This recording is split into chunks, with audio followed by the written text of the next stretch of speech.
ఢిల్లీలో కేంద్ర కేబినెట్లో కీలక నిర్ణయాలు తీసుకున్నారు. కేంద్ర మంత్రి అశ్విని వైష్ణవ్ మీడియాతో మాట్లాడుతున్నారు. ఇప్పుడు లైవ్ చూద్దాం.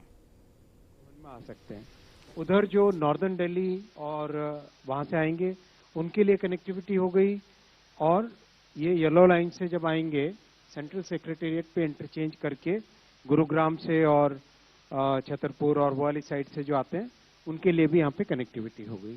तो ओवरऑल जो दिल्ली के मेजर पॉपुलेशन रीजन्स हैं उन सब के साथ कर्तव्य भवन एरिया की कनेक्टिविटी हो गई। इसीलिए डिपार्टमेंट का एस्टिमेट था 60,000 एम्प्लॉयज़ और करीब करीब 2 लाख विजिटर्स जो डेली यहाँ पर आएंगे कर्तव्य भवन कॉम्प्लेक्स में, उन सब के लिए Kartavya Bhavan plus Bharat Mandapam, war memorial, India gate, ये सब के लिए एक अच्छी यहाँ पे कनेक्टिविटी होगी। मैं थर्ड क्वेश्चन पे आता हूँ। थर्ड क्वेश्चन टाइमलाइन, करीब 3 इयर्स का कंस्ट्रक्शन टाइमलाइन इसके लिए डिसाइड हुआ है। और इसी के साथ का जुड़ा हुआ क्वेश्चन था कि कंस्ट्रक्शन के द्वारा ट्रैफिक लॉगिंग का क्वेश्चन। इसमें ज़्यादातर कंस्ट्रक्शन अंडरग्राउंड है। अंडरग्राउंड कंस्ट्रक्शन में there is a method called tunnel boring machine, TBM। तो टनल बोरिंग मशीन जो कि जैसे हिमालय में जो अभी टनल्स बन रही है उनमें भी वही यूज़ होती है। So tunnel boring machine keeps working below the ground, and whatever sand has to be, whatever earth and other materials have to be taken out, they are taken out in a very systematic manner। उसको निकाल के बहुत clean वे में निकाल के बाहर ले जाया जाता है। उसका प्रॉपर एक मैकेनिज्म बन चुका है देश में, और उस मेथड से होगा जिससे कि ट्रैफिक पे इंटरफेरेंस और ऑब्स्ट्रक्शन मिनिमम होगा। इस तरह की इसकी प्लानिंग है। टाइमलाइन लिया, सर्कुलर मेट्रो लिया। CO2 लेवल्स सिग्निफिकेंटली इससे इम्पैक्ट पड़ेगा।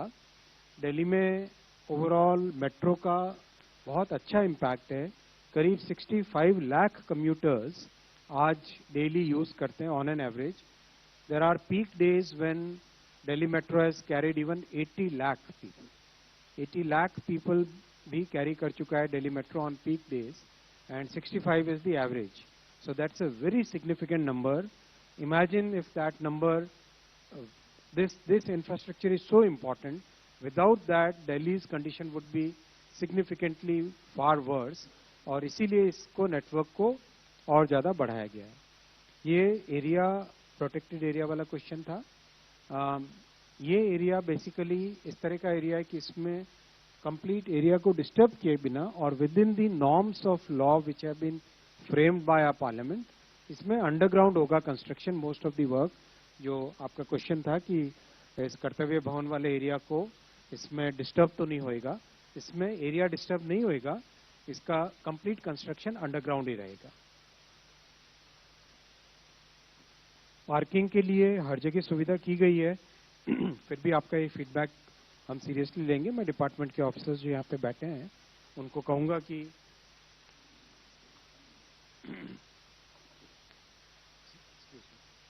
उनको मैं बोलूँगा कि पार्किंग के लिए और भी विशेष सुविधाएं अगर कर सके तो आप ज़रूर इसमें करें। और जब आप अपनी प्रेस नोट दें या इंटरेक्शन करें, जब भी आपके बीट रिपोर्टर्स से हर एक स्टेशन पे पार्किंग के लिए क्या फैसिलिटीज़ कर रहे हैं वो प्लीज़ सबको आप शेयर करें।